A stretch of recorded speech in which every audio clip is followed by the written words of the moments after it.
दोन्ही हप्ते एकत्रित सगळ्या लाडक्या बहिणी खुश होत आहेत आज। आणि मार्च महिन्याचा जो एकत्रित हप्ता आहे 3000 इतक्या सन्मान निधीचा, हा आज आपण महिलांच्या थेट खात्यामध्ये वितरित करत आहोत। साधारणपणे 2,52,00,000 इतक्या महिलांना आपण हा लाभ आज आम्ही DBTच्या माध्यमातून आम्ही वितरित करत आहोत। आणि साधारणपणे या औचित्यासाठी आम्ही या दोन्ही महिन्याचा लाभ आज महायुतीच्या सरकारच्या माध्यमातून राज्याचे मुख्यमंत्री आणि दोन्ही उपमुख्यमंत्री यांच्या सूचनेनुसार आज सुरुवात केलेली आहे। काही महिना असा नाहीये की ज्या महिन्यात महिलांना लाडक्या बहिणीचा हप्ता मिळाला नाहीये। डिसेंबर महिन्यामध्ये सुद्धा आचारसंहिता संपल्यानंतर झालेला आहे, जानेवारी महिन्यामध्ये सुद्धा वितरित झालेला आहे, फेब्रुवारी महिना आणि मार्च। आज मातृदिनानिमित्त लाडक्या बहिणींच्या खात्यामध्ये 3,000 रुपये सोबत 2,500 रुपये वाटप होणार। सकाळपासून मेसेज यायला सुरुवात झालेली आहे। आज मदर्स डे आहे, जागतिक मदर्स डे म्हणजेच जागतिक मातृदिन म्हणजेच आईंचा दिवस आज साजरा केला जातो 11 मे निमित्त। तर ज्या लाडक्या बहिणींना एप्रिलचा हप्ता मिळाला नाही त्यांना एप्रिलचा हप्ता सोबत मेचा हप्ता आजपासून वाटप सुरू करण्यात येणार आहे। उपमुख्यमंत्री एकनाथ शिंदे यांची मोठी घोषणा। चेक बँकेत डिपॉझिट झालेला आहे। भरपूर लाडक्या बहिणींना याची प्रतीक्षा होती आणि अखेर तो क्षण आलेला आहे। भरपूर लाडक्या बहिणींना मागच्या हप्त्यासोबतच आता पुढचे हप्ते देखील यायला सुरुवात झालेली आहे। कोणत्या जिल्ह्यांपासून सुरुवात झालेली आहे हे मी तुम्हाला सांगणार आहे आणि कोणत्या लाडक्या बहिणींना मेचा हप्ता येणार नाही हे देखील मी तुम्हाला सांगतोय। बघा, कमेंट्समध्ये आपल्याला भरपूर कमेंट्स आलेले आहेत। 1500 रुपये आलेले आहेत, 1500 रुपये आले। अमरावती जिल्हा असेल, कुठले दुसरे जिल्हे असतील, सगळ्या लाडक्या बहिणी आपल्याला कमेंट्सद्वारे कळवलेलं आहे। तर सगळ्यांचं धन्यवाद, जे कळवत आहेत त्यांचं खूप खूप आभार, कारण त्याच्यामुळेच आपल्याला समजतं की तुम्हाला पैसे येत आहेत का नाही। आनंदाची बातमी आहे, आजपासून बहिणींना पैसे वितरणाला पुन्हा एकदा सुरुवात करण्यात येत आहे। आता मदर्स डे आहे आज 11 तारीख। मदर्स डे निमित्त भरपूर लाडक्या बहिणींना रविवार जरी असला तरी वाटप हे होणार आहे, लक्षात घ्या। भरपूर बँका आणि पोस्टाच्या खात्यात सोबत काही महत्त्वाच्या जिल्ह्यांमध्ये आज वाटप होणार आहे। मेचा हप्ता हा आजपासून पुढे 3 ते 4 दिवस वाटप होणार। अदिती तटकरे यांनी जसं सांगितलं होतं आपल्याला, एप्रिलच्या महिन्याचं ट्विट केलं होतं की 2 ते 3 दिवस पुढे वाटप सुरू होणार आहे, तसंच ही सुद्धा प्रक्रिया असणार आहे। त्यामुळं लाडक्या बहिणींनो, आज तुमच्यासाठी आनंदाची बातमी आहे, कारण भारत आणि पाकिस्तानचं जे युद्ध आहे ते सध्या तरी स्थगित झालेलं आहे। त्यामुळं शांततेचं वातावरण सगळीकडे असल्यामुळं आपल्याला आज त्याच्यावरती काहीतरी निर्णय, लाडक्या बहिणीवरती निर्णय आपल्याला पाहायला मिळू शकतो आणि लाडक्या बहिणीसाठी आनंदाची बातमी आहे, कारण सध्या युद्धजन्य परिस्थिती असल्यामुळं थोडे हे जे काही हप्ते आहेत ते मागे पुढे होऊ शकतात, तुम्हाला माहिती आहे। त्यामुळं धीर धरायचा आहे। जर कोणाला हप्ते आले नसतील तर थोडंसं वाट बघा, 100% आपल्याला सगळ्यांना हे जे पैसे आहेत ते येतील। आता सध्या आपण देशासोबत उभं राहणं खूप महत्त्वाचं आहे। तर लक्षात घ्या, ज्या लाडक्या बहिणींना अजूनही पैसे आलेले नसतील त्यांनी थोडासा धीर धरायचा आहे। कुणीही टेन्शन घ्यायचं कारण नाही, कारण सरकार त्यांचा दिलेला वादा पूर्ण करत आहे। जवळपास आपण जर बघितलं, एप्रिलचा हप्ता जो आहे तो भरपूर लाडक्या बहिणींच्या खात्यामध्ये हा जमा झालेला आपल्याला पाहायला मिळतो।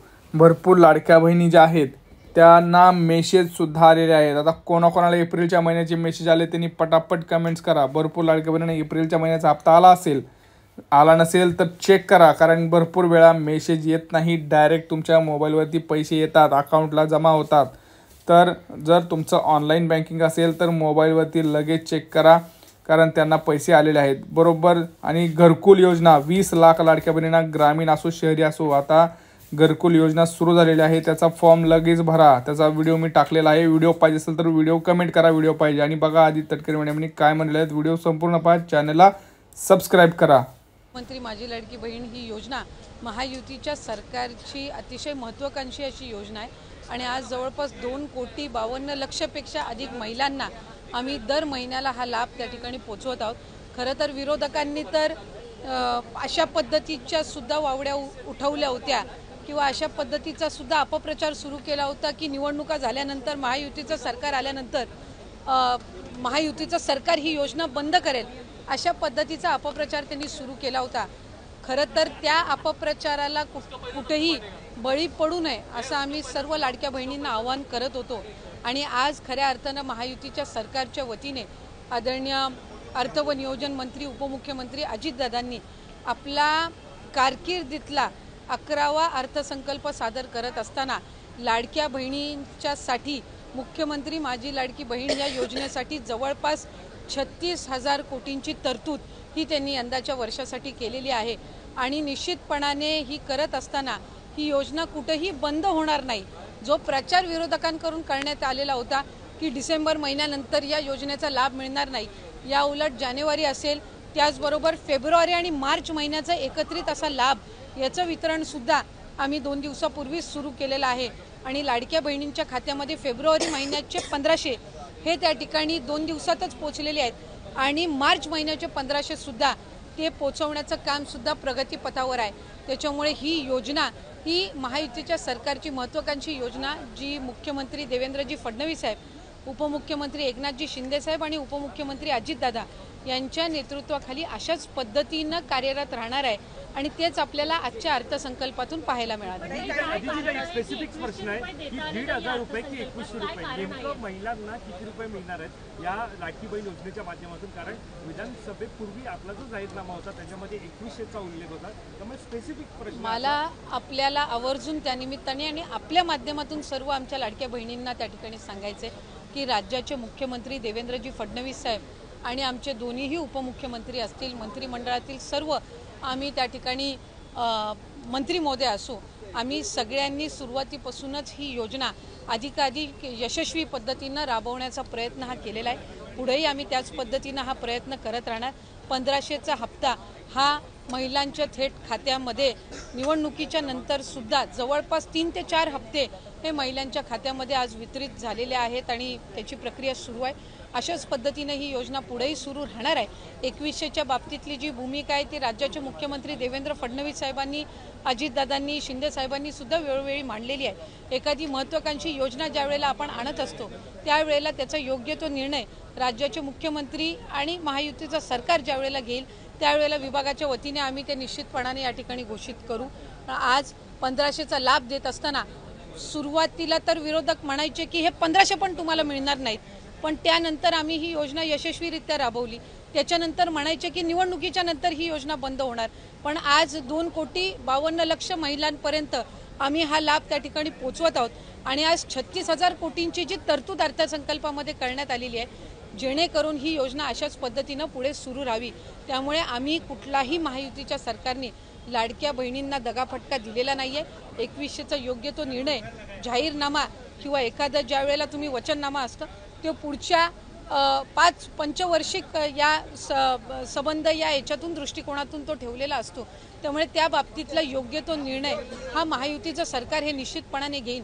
पण आपल्या माध्यमातून मला लाडक्या बहिणींना सांगायचं आहे की ही योजना कधीही बंद होणार नाही आणि महायुतीच्या सरकारकडून अशाच पद्धतीनं चालू राहील। या उलट या अर्थसंकल्पामध्ये महिलांना आर्थिकरित्या सक्षम करण्याच्या दृष्टिकोनातून उमेद भवन असतील, अस्मिता भवन असेल, त्याचबरोबर त्यांना सक्षम करण्याच्या दृष्टीतून आर्थिक साक्षरता आणणं असेल, हे सगळे उपक्रम हाती घेण्यासाठी सुद्धा भरीव तरतूद ही या अर्थसंकल्पामध्ये केलेली आहे। त्यामुळे महिलांना अधिकाधिक सक्षम करण्याच्या दृष्टिकोनातून आम्ही काम करत आहोत।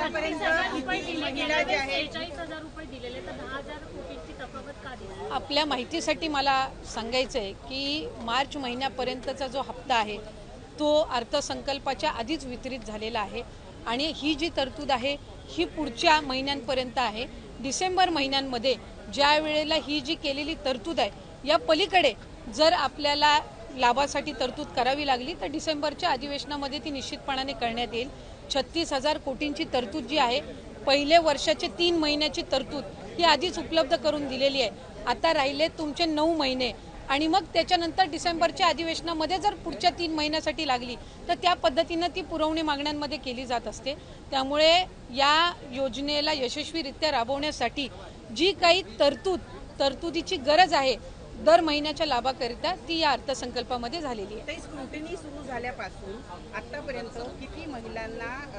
किती महिलांनी स्वतःहून सोडलेले आहेत किंवा किती महिलांना वगळण्यात आलेले आहे, त्याचबरोबर इतर ज्या योजना आहेत म्हणजे निराधार योजना असेल किंवा इतर योजना, या महिलांना या योजनेचा लाभ कशा पद्धतीने दिला जाणार? जे टोटल रजिस्ट्रेशन विभागाकडे झालेलं होतं ते साधारणपणे 2,63,00,000 असं होतं, पण हे जुलै ऑगस्ट महिन्यापासूनचं होतं आणि जुलै ऑगस्ट महिन्यापासूनच स्क्रुटिनीची जी प्रक्रिया आहे ती त्या ठिकाणी सुरू आहे आणि पात्र महिला ज्या आहेत, लाडक्या बहिणी ज्या आहेत, त्या साधारणपणे 2,52,00,000 2,53,00,000 इतके त्या ठिकाणी असतात. आधार सीडिंग ज्यांचे अकाउंट झालेले आहेत त्यांना दर महिन्याचा लाभ वितरित होत असतो. नमो शेतकरी योजनेचा जे लाभ घेतात त्यांना नमो शेतकरीचे 1000 आणि मग वरचे जे 500 आहेत ते त्या ठिकाणी लाडक्या बहिणीच्या या तरतुदीतून मिळत असतात. संजय गांधी निराधार योजनेच्या ज्या लाभार्थी आहेत त्यांना 1500चा लाभ हा संजय गांधी निराधार योजनेतूनच मिळत असतो. त्याच्यामुळे या योजनेतून मिळण्याचं त्याच्यामध्ये काही कारण नाही. या व्यतिरिक्त 4 चाकी वाहनं असणारी असतील किंवा जिल्हा स्तरावरून ज्या तक्रारी आम्हाला प्राप्त होतात त्या पद्धतीनं ती योग्य ती कारवाई आहे ही केली जात असते आणि परत ज्यांनी आम्हाला या योजनेचा लाभ नको आहे किंवा आम्ही या योजनेच्या लाभासाठी आता पात्र नाही आहोत असे जे अर्ज आहेत हे काही हजारांच्या संख्येमध्ये आहेत. त्याच्यामुळे गेल्याही महिन्यात साधारणपणे 2,40,00,000 पेक्षा अधिक महिलांच्या खात्यामध्ये हा लाभ वितरित झालेला होता आणि यंदाच्याही महिन्यामध्ये साधारणपणे तितकाच आकडा आधार सीडिंग जसे जसे होत जातात त्यानुसार त्या पात्र भगिनींच्या खात्यामध्ये जमा होत राहील. एक आरोप विरोधकांकडून असाही केला गेला, विधान परिषदेत सुद्धा चर्चा झाली की निकष आधीच ठरलेले होते, मग अंमलबजावणी करताना कुठे गडबड झाली का किंवा सरकारी तिजोरीतला पैसा नियमबाह्य वापरण्यात आला का त्याच्यासाठी, जर इतक्या महिला आता अपात्र होत असतील? नाही, एक तर मला आपल्या माध्यमातून स्पष्ट करायचं आहे की स्क्रुटिनी ही आम्ही सुरुवातीपासूनच करत आलेलो आहोत, याच्यामध्ये काही वेगळं नाही आहे. इतर विभागांचा डेटा ॲक्सेस करण्याचा अधिकार हा कुठल्याही एका विभागाला नसतो. उदाहरणार्थ महिला व बालविकास विभाग आहे आणि आम्हाला जर कृषी विभागातल्या नमो शेतकरीचा जर डेटाचा ॲक्सेस असेल तर तो आम्ही परस्पर घेऊ शकत नाही. आम्हाला तो त्या विभागाकडूनच प्राप्त होणं हे अपेक्षित असतं.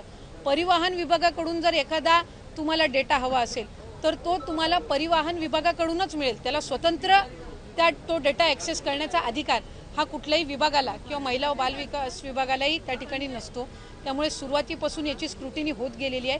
मूळ 2,63,00,000 पेक्षा अधिक रजिस्ट्रेशन झालेलं होतं आणि सुरुवातीपासूनच जर आपण बघितलं तर लाभार्थ्यांची संख्या ही 2,40,00,000 किंवा 2,50,00,000 2,52,00,000 इतकी राहिलेली आहे. याचा अर्थ असा की स्क्रुटिनीची प्रोसिजर सुरुवातीपासून चाललेली आहे. प्रत्येक विभागाकडनं जी आपण माहिती मागवतो त्याच्यामध्ये ऑक्टोबर, नोव्हेंबर, डिसेंबर महिना आचारसंहितेचा कालावधी होता. हा वगळता जशी जशी आमच्याकडे त्या विभागांकडनं माहिती येते त्या पद्धतीनं आम्ही ते पुढचं डीबीटी करायच्या आधी योग्य ती कारवाई असते ती करत असतो. त्यामुळे कुठल्याही पात्र जी निकषांमध्ये पात्र आहे एकही निकष न बदलता जी महिला पात्र आहे त्यांच्यावर अन्याय हा कधी या विभागाच्या किंवा महायुतीच्या सरकारकडून झालेला नाही. धन्यवाद.